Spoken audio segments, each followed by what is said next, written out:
तीन दामाद की सास पार्ट 2। अब तक आपने सुना कि कावेरी जी अपनी तीनों बेटियों ईशा, मोहिनी और सुहाना की शादी तीन घर जमाई लड़कों के साथ करवा देती है। उन्हें लगता है कि ये लड़के शायद घर का कामकाज संभाल लेंगे, लेकिन उनके तीनों घर जमाई बहुत आलसी थे। वो नौकरी भी नहीं करते थे और बाहर का काम भी नहीं। कावेरी जी ने अपनी बेटियों से कहा कि वो प्रेगनेंसी का बहाना बनाकर अपने पतियों को सबक सिखाए। अब सुनिए आगे। मम्मी, आपने जैसा कहा था हमने वैसा ही किया, लेकिन देखिए ना, विवेक का हाल तो वैसा का वैसा ही है। घर में ना सुबह का नाश्ता बनता है और ना खाना।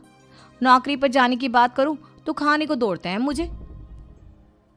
हाँ मम्मी, मैंने भी सुमित को कितनी बार कहा कि अगर नौकरी नहीं करनी तो कोई छोटी सी दुकान ही खोल लो। घर का खर्चा कैसे चलेगा? देखो दोपहर के 12 बजने आए और जनाब अभी तक सो रहे हैं।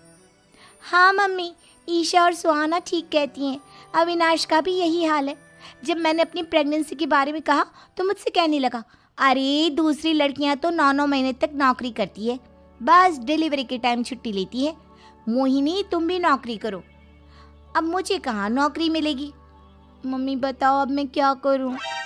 हे भगवान, क्या सोचकर घर जमाई दामाद लाई थी मैं कि मेरी बेटियां मेरे पास रहेंगी और खुश रहेंगी, लेकिन इन आलसी दामादों ने तो हमारी जिंदगी को भी प्रॉब्लम में डाल दिया है। मैं तो कहती हूँ मम्मी, हम लोग वापस अपनी जॉब पर जाना शुरू कर देते हैं। बता देते हैं इन लोगों को कि हमने प्रेगनेंसी का बहाना किया है। नहीं नहीं बेटा, ऐसी गलती भी मत करना। अगर तुमने ऐसा किया तो इन तीनों की आदत और ख़राब हो जाएगी। अरे आज नहीं तो कल कभी तो तुम प्रेग्नेंट होगी, तब वापस यही प्रॉब्लम आएगी। तब क्या करोगी तुम तीनों? हाँ मम्मी, आपकी बात तो बिल्कुल सही है। इन लोगों को तो सुधारना ही पड़ेगा।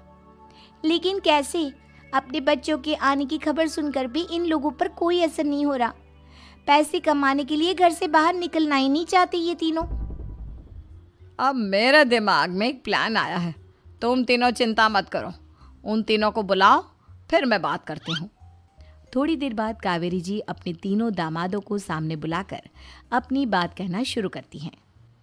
अविनाश, सुमित और विवेक, देखो बेटा, मैं ना तुम तीनों से बड़ा प्यार करती हूँ, इसीलिए तो तुम्हें घर जमाई बना कर रखा है मैंने। अरे मम्मी जी, सीधे सीधे कहिए ना, क्या बात है? प्यार तो हम भी आपको बहुत करते हैं।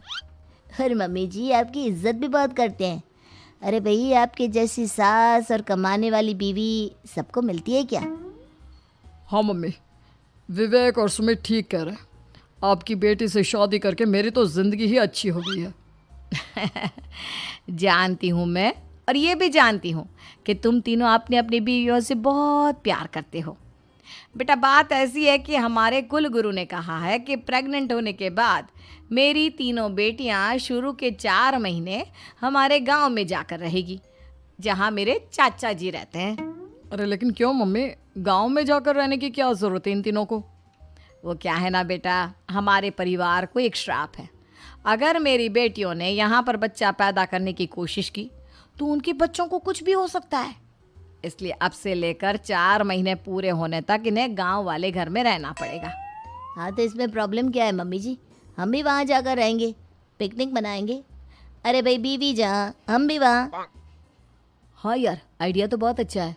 शहर की ज़िंदगी में रह रहकर परेशान हो चुके हैं, अब कुछ दिन गांव में बिताएंगे।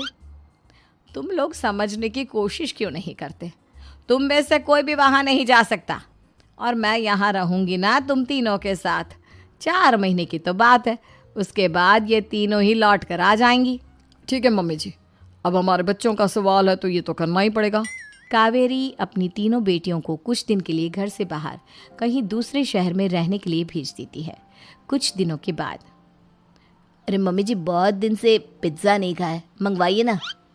क्या बताऊं बेटा, पहले तो बेटियां खर्चा दे देती थी क्योंकि उनकी नौकरी थी, लेकिन अब तो मेरे पास पैसे ही नहीं बचे। थोड़े बहुत पैसे हैं जो बच्चों की डिलीवरी में काम आएंगे। लेकिन मम्मी जी, आपकी बेटियों को वापस आने में तो अभी बहुत वक्त बाकी है। वही सोच सोच कर परेशान हो रही हूँ। सोच रही हूँ कल से दूध भी बंद करवा देती हूँ। अब दूध वाले को देने के लिए पैसे भी तो नहीं है ना। अरे नहीं नहीं मम्मी जी, अगर दूध भी बंद करवा दोगी तो मुझे चाय कहाँ से मिलेगी? और चाय के बिना मैं तो मर ही जाऊंगा। क्या करूं बेटा, इसके अलावा हमारे पास कोई ऑप्शन नहीं है, मेरे पास पैसे ही नहीं बचे।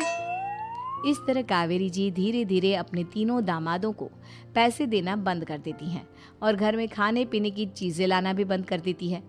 अब वो तीनों बुरी तरह से परेशान होने लगे थे और इसलिए एक दिन तीनों प्लान करके घर से बाहर निकलते हैं और बाजार में जाने के बाद यार अच्छा खाना खाए हुए कितने दिन हो गए, पता नहीं कब अच्छा खाना मिलेगा।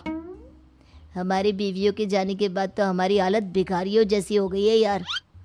कुछ भी हो, मुझे तो आज पिज्ज़ा खाना ही खाना है।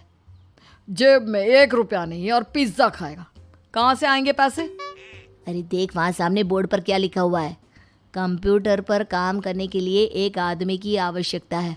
भाई मैं तो जा रहा हूँ, काम करूँगा और शाम तक पैसे लाकर आराम से पिज्ज़ा खाऊंगा। जा जा, तुझे कोई काम नहीं देने वाला, हम तो घर जा रहे हैं। चल भाई सुमित। सुमित और अविनाश वहाँ से चले जाते हैं और विवेक उस कंप्यूटर शॉप पर सारा दिन काम करके 5,000 रुपये कमा कर घर लौट कर आता है और अपने खाने के लिए अच्छी अच्छी चीज़ें भी लेकर आता है। ये देखकर विवेक और सुमित के दिल में भी कुछ पैसे कमाने की इच्छा जागती है। अरे सुबह सुबह कहाँ चल दी है तुम? मम्मी जी एक बहुत अच्छी जगह मिली है, कंप्यूटर पर काम करने के 5,000 मिले थे कल मुझे। अगर रोज़ काम करूँगा तो पूरे 40,000 की तनख्वाह। अरे वाह, ये तो बहुत अच्छी बात है दामाद जी, आपको जाना ही चाहिए। सुमित और अविनाश विवेक को इस तरह तरक्की करते देखकर परेशान हो जाते हैं और वो दोनों भी काम की तलाश में निकल पड़ते हैं। धीरे धीरे उन दोनों को भी काम मिल जाता है। अब कावेरी के तीनों दामाद छोटी मोटी नौकरी करके अच्छा पैसा कमाने लगे थे। एक दिन कावेरी उन्हें अपने पास बुलाती है। अरे वाह, विवेक 40,000 कमा लेता है, अविनाश 60,000 और सुमित तुम भी 40,000 के आसपास कमा ही लेते हो। कुल मिलाकर तुम अच्छे खासे पैसे कमा रहे हो बेटा। हाँ मम्मी जी, बहुत मज़ा आता है जब महीने के एंड में मोटी रकम हाथ में आती है। पूछिए मत मम्मी जी, घर में रहकर रोटी बना बना कर औरतों जैसा महसूस होने लगा था मुझे तो। हाँ बेटा, तुम तीनों की बात तो बिल्कुल ठीक है और जानते हो अब तुम तीनों की पत्नियां भी वापस लौट कर आने वाली है। लेकिन मम्मी जी अभी तो उन्हें गए सिर्फ 2 महीने हुए हैं, आपने तो कहा था वो 4 महीने के बाद लौट कर आएंगी। ऐसा कुछ नहीं है बेटा, मैं सिर्फ तुम तीनों को सबक सिखाना चाहती थी कि आदमी घर में बैठकर बीवी की कमाई खाता हुआ अच्छा नहीं लगता। इस दुनिया में हर इंसान को मेहनत करनी चाहिए, काम करना चाहिए, चाहे वो औरत हो या आदमी, ताकि अपने परिवार को संभाल सके। कावेरी की बात सुनकर उन तीनों को अपनी गलती का एहसास होता है और कावेरी उन्हें सच बता देती है कि ईशा, सुहाना और मोहिनी शहर में ही कहीं दूसरी जगह रह रहे थे। शाम के वक्त उन तीनों की पत्नियां लौट कर आ जाती है और कावेरी जी का परिवार एक खुशहाल परिवार की तरह रहने लगता है।